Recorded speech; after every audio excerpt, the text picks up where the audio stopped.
It was the 9th year of King Xerxes' rule, king of kings, master of an empire stretching from the Aegean Sea to India. On that day, I turned 13. My birthday was celebrated inside the women's quarters of the palace at Pepololis. I wore silk dyed in royal purple, gold bands on my wrists and ankles, my dark hair braided with pearls from the Persian Gulf.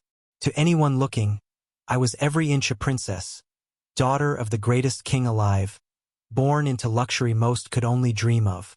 But I wasn't celebrating. I sat on the cushions of my chamber, hands shaking in my lap, struggling to breathe. My mother, one of the king's lesser wives, painted my face with the calm precision of ritual.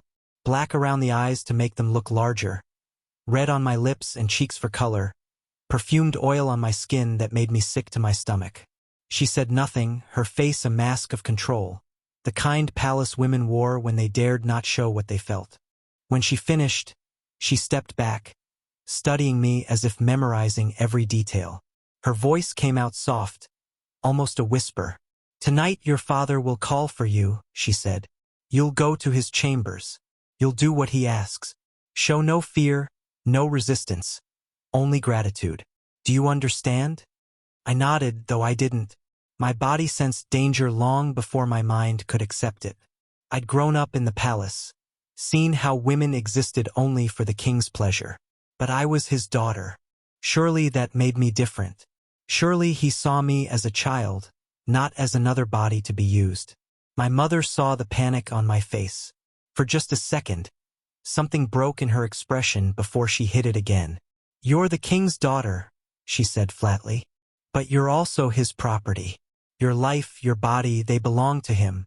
He decides your purpose. He gave you life. He can take or use it however he wants. That's the truth you must accept if you want to survive." Before I could speak, the door opened. A eunuch stepped in. One I'd known all my life, who used to bring me small gifts when I was a child. But now his eyes were cold, empty. "The king summons his daughter," he said, voice high and flat. "She will come at once. Her mother will not accompany her. She will speak only if addressed. She will obey." My legs felt numb as I stood.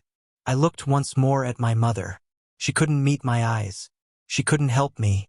She just watched as her 13-year-old daughter was led away to serve the man who was both my father and my king. Refusal wasn't an option. My whole life had taught me obedience. Some part of me still hoped I'd misunderstood.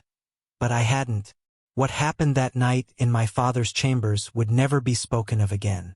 It was an act he saw as his divine right, a display of total power. And it left a mark that never faded. Even decades later, when I lived far from the palace, I'd still wake up from nightmares of that night, and the many that followed. But before I tell you the full horror of what Xerxes did, not just to me, but to all his daughters, you need to understand the man behind the crown. To know how an empire could raise someone who saw his children as possessions. How a system could make such evil seem normal. Because this isn't just a story about a cruel king. It's about how absolute power creates monsters and calls them gods. Let me take you back to how Xerxes became the kind of man who could use his daughters the way other men used slaves, and how Persian culture made that possible. He was born in 518 BCE, son of Darius the Great and Queen Atassa, who herself was the daughter of Cyrus the Great, founder of the Persian Empire. Xerxes carried royal blood from both dynasties, destined from birth to rule the largest empire the world had ever seen. But he wasn't Darius's first son. He had older half-brothers from other wives, and Persian succession didn't automatically go to the eldest. The throne went to whoever could prove both divine favor and strength. Darius had earned his crown through conquest and genius. He turned Persia from a patchwork of lands into a single empire with roads, postal routes, coinage, and laws that held millions together. He crushed revolts, expanded borders, and built the magnificent palace at Persepolis, a monument to his power. But his failure to conquer Greece at Marathon in 490 BCE shattered the illusion of Persian invincibility. People whispered, if the gods truly favored Darius, how could the Greeks have beaten him? When Darius died in 486 BCE, his sons fought for the throne. Xerxes won, partly thanks to his mother's bloodline linking him to Cyrus, and partly through cold calculation. Rivals died in accidents, disappeared into exile, or were quietly removed. Official records called it fate. In truth, Xerxes cleared the path with ruthless precision. Once crowned King of Kings, he set out to finish what his father couldn't, the conquest of Greece. For 4 years he prepared. He built bridges across the Hellespont to move his army from Asia to Europe, created supply chains for hundreds of thousands of soldiers, and demanded troops and tribute from every corner of his empire. The invasion would either make him immortal in history or destroy him completely. During those years, Xerxes was still young, confident, powerful, certain the gods had chosen him. He inherited his father's harem, hundreds of women who now belonged to him, and began expanding it. He took noblemen's daughters offered for favor, captured women from his campaigns, and claimed anyone who caught his eye. By the time he marched on Greece, his harem reportedly held more than 600 women. But it didn't end there. When his own daughters came of age, Xerxes summoned them to his chambers. He treated them no differently from slaves or concubines. Their bloodline made them his possession. And while shocking to us, this wasn't unheard of in Persian royal culture. What set Xerxes apart was how openly and methodically he practiced it. Even among Persians, it became notorious. To understand how such horror could exist, you have to look at Persian belief.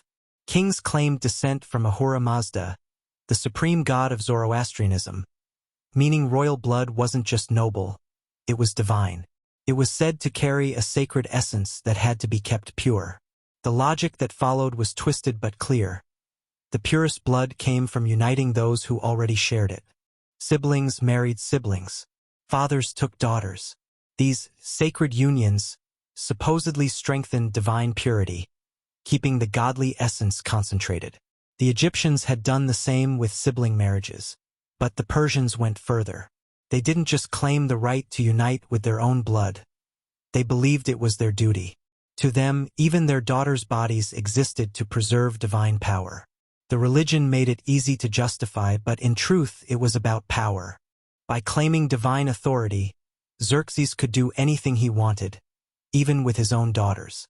Proved that no one, not even family, was beyond his reach.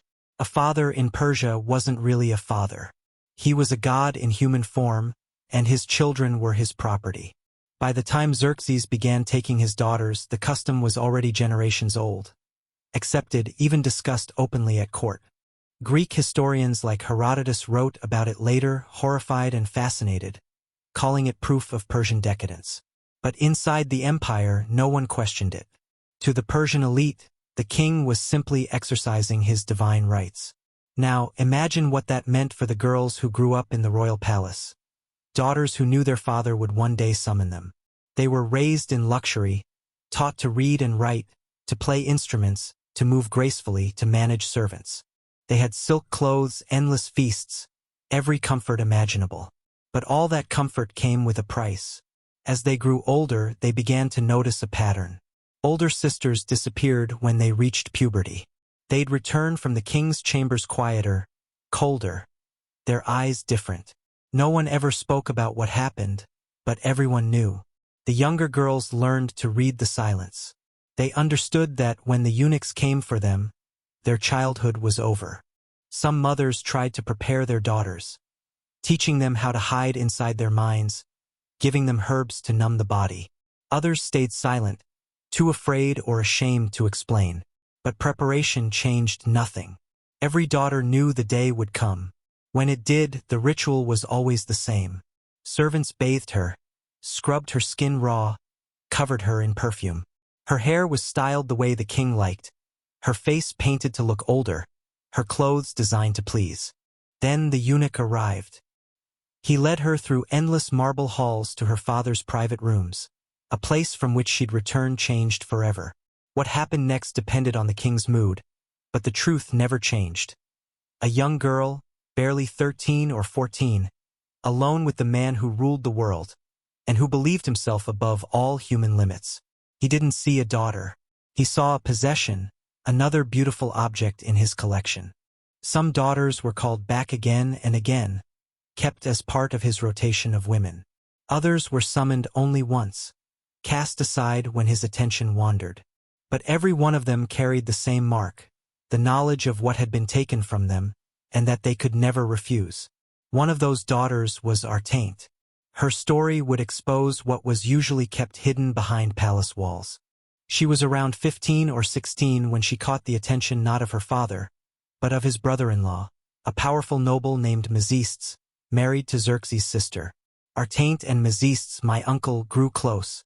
Some say it was love, others say just friendship that crossed forbidden lines. Whatever it was, it broke the one rule no one dared break. Royal daughters belonged to the king alone until he chose their fate. When Xerxes found out, his reaction showed the cruelty of the world we lived in. He didn't punish me directly. That would have meant admitting I had a choice, that I was capable of wanting anything on my own. Instead, he destroyed his own sister, Xerxes' wife. Ancient writers say he had her mutilated. Her nose, ears, and breasts cut off, her tongue torn out. Punished not for what she did, but because her husband had touched what the king claimed as his property. Her suffering was the warning. No one interfered with Xerxes' possessions and lived intact. As for Artaint, she vanished from history after that. No one knows if she was executed, imprisoned, married off, or kept in the harem under guard. What her disappearance proved was simple. Even being the king's daughter meant nothing when his pride or power was at stake. Family ties offered no shield. Men who crossed him were punished through their women. Women who defied him simply ceased to exist. That was the Persian system. Terror without witnesses, punishment without martyrs. Everyone understood the message. The king could destroy anyone, even those closest to him, and no one would dare grieve aloud. Now, let me tell you what happened next, during Xerxes' invasion of Greece, when his cruelty took on new purpose. The campaign of 480 BCE was the largest military expedition the ancient world had ever seen. Some said 1 million soldiers marched with him. More likely it was 200,000. Still, it was an army so vast that every part of the empire had to feed it, move it, and keep it loyal. Xerxes brought part of his harem with him, a few dozen women, including several of his daughters. They traveled in covered wagons guarded by eunuchs, surrounded by luxury even on the battlefield. Officially, they were there to comfort the king, to maintain his divine image. But there was another reason: politics. To keep generals loyal, Xerxes turned his daughters into living rewards.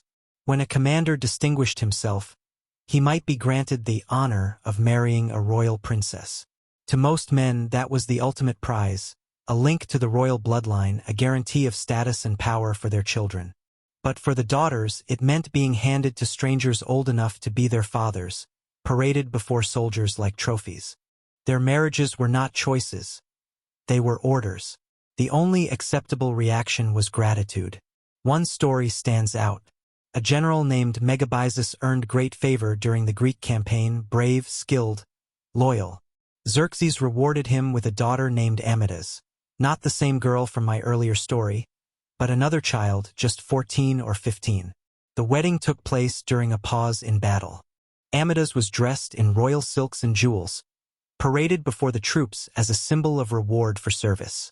Then she was handed over to her new husband, a man twice her age, a man she barely knew. Her marriage wasn't love or destiny. It was tribute, another transaction in a world where power decided everything, and daughters were currency. After her marriage, Amytas traveled with her husband, General Megabyzus. She bore him children and lived what appeared to be a stable life within the cage that had been built for her. But don't mistake survival for peace. She hadn't chosen any of it. She'd simply done what she had to do. She played her role, raised children, smiled when expected. But every part of her life was something her father had decided for her. Despite all Xerxes invested, his grand invasion of Greece collapsed. At first, things went well. His armies crushed resistance, burned Athens to the ground, and claimed victory at Thermopylae. But the tide turned at Salamis. The Greek navy destroyed the Persian fleet, and soon after, at Plataea, his land forces were broken. Xerxes returned to Persia humiliated. Failure for a man like him was poison. He called himself divine, chosen by Ahura Mazda to rule the world. And yet, he'd been defeated by a handful of Greeks. The loss cracked his godlike image, stirred rebellion, and bred paranoia. Back in Persepolis, his fear turned inward. He began purging anyone who might threaten him: generals, nobles, servants, anyone suspected of ambition. And when he couldn't lash out at his enemies, he punished those he could control. The harem became his stage for domination. It was the one place no one could resist him. His daughters suffered most. Those who'd returned from the Greek campaign were summoned more often, treated more brutally. New daughters coming of age were taken earlier. The court whispered about it openly now. Xerxes no longer hid what he did. It was as if he wanted everyone to see that his power remained absolute. But one story stands apart, the story of Amestris, another of his daughters, perhaps 12 years old when her father decided to use her in a political game that would make even his earlier cruelty look calculated. At court was Artabanus, commander of the royal guard, a man with enormous influence because he controlled access to the king and the soldiers who protected him. Xerxes feared him.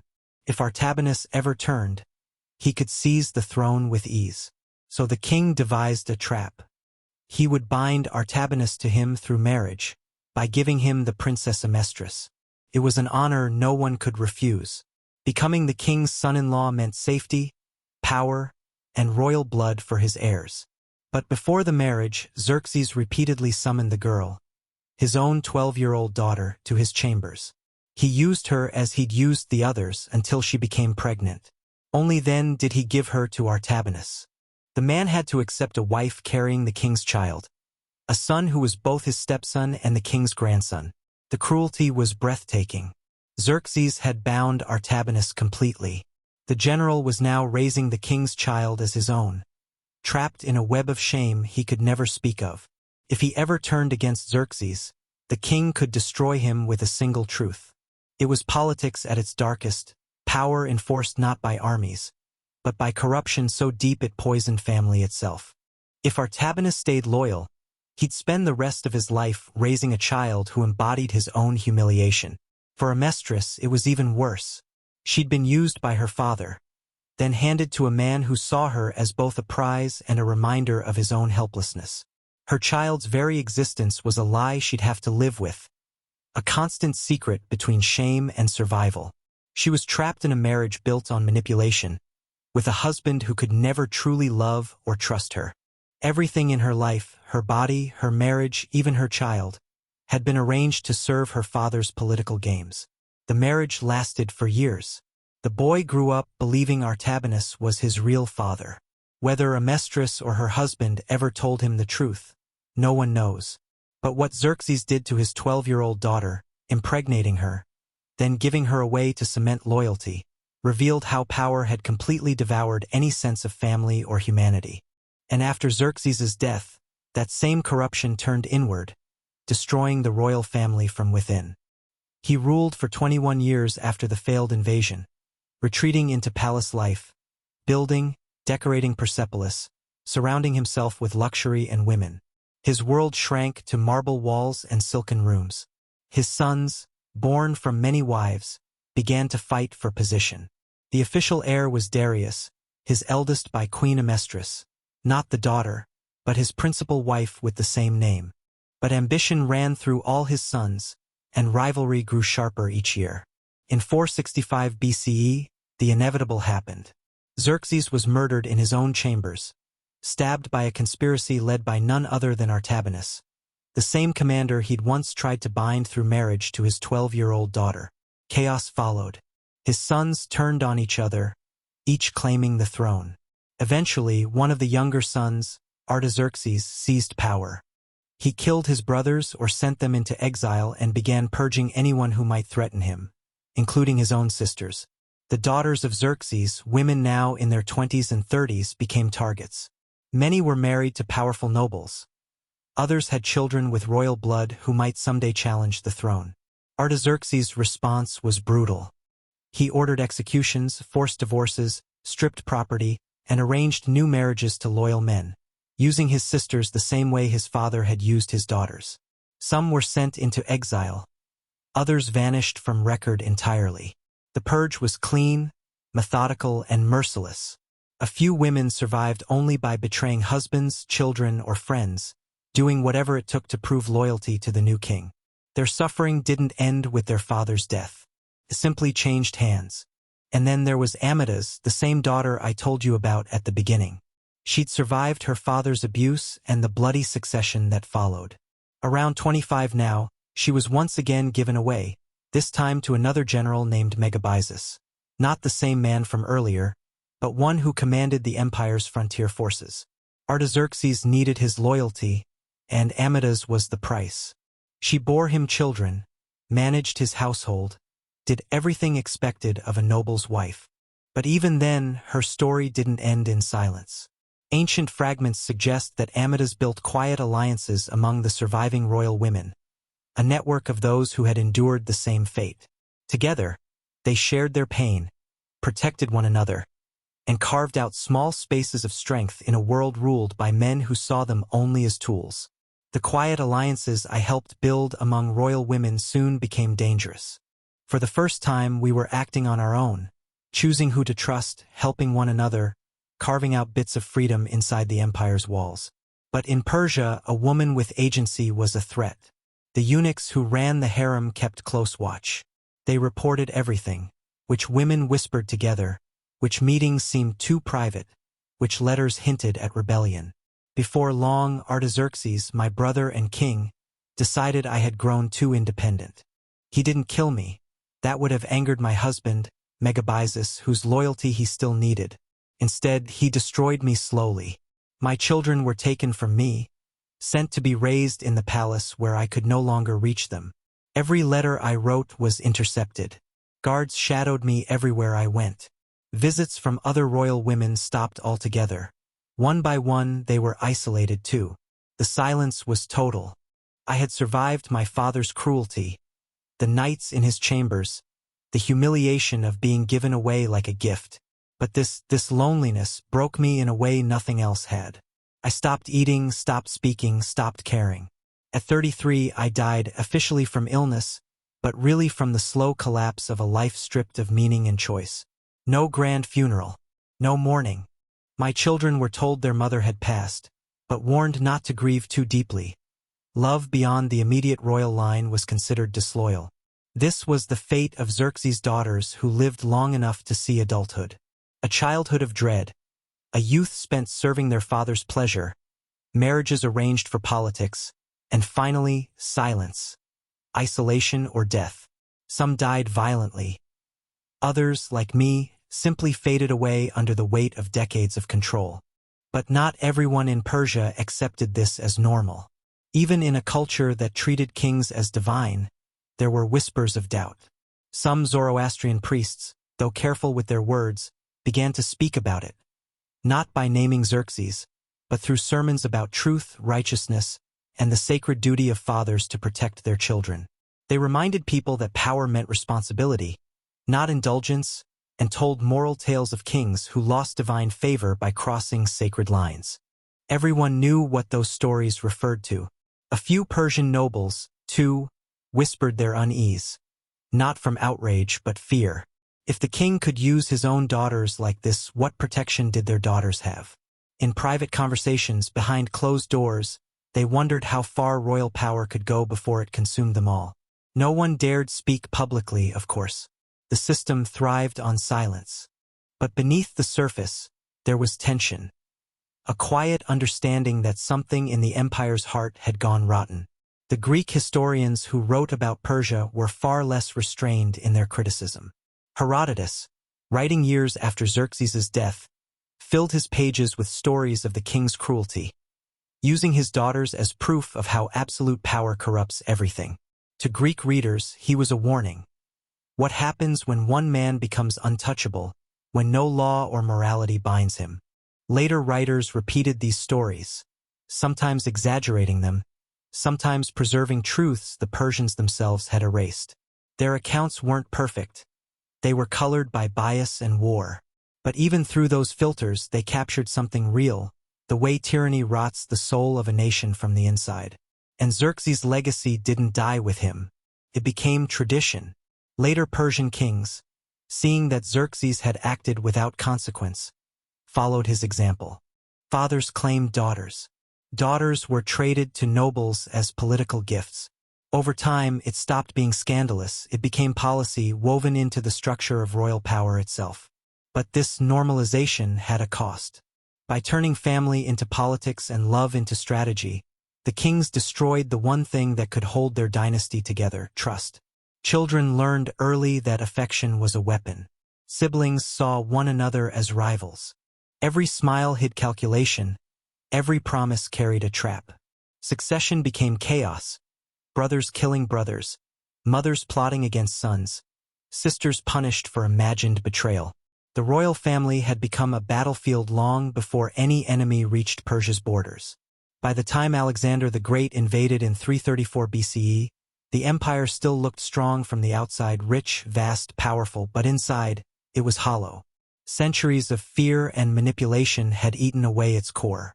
Darius III, the last king, couldn't trust his own commanders or kin. Generations of lies, born from Xerxes' reign, had turned loyalty into a myth. When the Greeks finally broke through, they found records that stunned even them. Accounts of royal incest, daughters gifted to generals, women passed around as currency. Historians who studied those records later agreed on one thing: empires built on unchecked power always collapse from within, even before the enemy arrives. And so we return to where it began. To me, a 13-year-old girl summoned to my father's chambers on a night that would divide my life in two. What Xerxes did that night, and on the nights that followed, wasn't divine or sacred. It wasn't duty or royal ritual. It was violation, betrayal, the destruction of everything a father is supposed to protect. He told himself it was holy, that by using his daughters, he was preserving divine bloodlines. He surrounded his acts with ceremony and silence, convincing the court that what they saw was the will of the gods. But for me, it was pain wrapped in ritual, obedience masking terror. We learned young that our bodies weren't ours. Our worth was in our Father's pleasure and our usefulness to the state. Some of us broke under that truth, lost in silence or madness. Others survived by splitting ourselves, letting our bodies obey while our minds escaped somewhere he couldn't reach. That was life as a daughter of Xerxes, born to privilege, trapped in horror, erased from history except as proof of what happens when power becomes godhood and family becomes property. Some of us eventually convinced ourselves that what happened was normal, or at least inevitable. We repeated the justifications we'd been taught, trying to turn pain into duty, violation into honor. But none of us escaped unharmed. Every one of us carried scars, wounds that shaped our lives and bled into the generations that followed. What Xerxes did didn't just destroy his daughters. It poisoned the royal bloodline itself. The trauma, the fear, the silence, all of it became inherited, passed from mother to child until it was woven into the fabric of Persian power. So how do we see Xerxes now, 2,000 years later? How do we judge acts that were accepted in their time but unthinkable in ours? History asks us to understand context, but morality reminds us that suffering is universal. Yes, Persian culture was different, its gods, its values, its sense of royal duty. But pain doesn't vanish because someone calls it sacred. Those 13-year-old girls, my sisters, my younger self, didn't feel holiness. We felt terror. We felt betrayal from the one person meant to protect us. Modern psychology has words for it now. Trauma, abuse, dissociation. Children used by those they depended on grow into adults who can't trust, who live with shame and despair. There's no reason to think we were any different, only that we had fewer words to name what was happening. So yes, we can say it clearly, what Xerxes did was wrong. It was the abuse of power disguised as divine right. His culture accepted it, but acceptance doesn't make it moral. Religion justified it, but justification doesn't make it sacred. His power allowed it, but power alone never makes anything right. We existed. We suffered. Some of us survived physically, but not in spirit. Others died young, broken by years of control and isolation. We deserve to be remembered, not as legends or symbols, but as people who lived through unimaginable cruelty. And what about you listening now? How do you see us? Do you think we had choices? Or was the system so complete that resistance was impossible? How should history remember those who caused such harm, as products of their time or as warnings for ours? If you found this story disturbing but important, share it. Because this isn't just ancient history, it's a lesson about how power still works today. The ruins of Persepolis still stand in Iran, vast stone columns rising toward the sky, carved reliefs showing kings taking tribute from conquered nations. Tourists walk through them, marveling at their beauty. But few know what those walls once hid, the chambers where daughters waited to be summoned, the rooms where royal power turned into personal terror. Remember Amidas, Artaint, Amestris, and all the others, the royal daughters whose names we know, and those we never will. Their lives remind us what happens when family becomes property, when desire replaces conscience, and when divine authority excuses anything. These are not comfortable stories, but they are necessary ones because what happened in ancient Persia has echoed through every age since. Absolute power still corrupts, privilege still hides cruelty, and people still suffer when systems teach us that domination is destiny. That's why we tell these stories, to remember, to recognize, and to refuse to look away. See you next time, as we continue exploring the dark truths of ancient civilizations, and how the hunger for power has always tested, and too often broken, our humanity.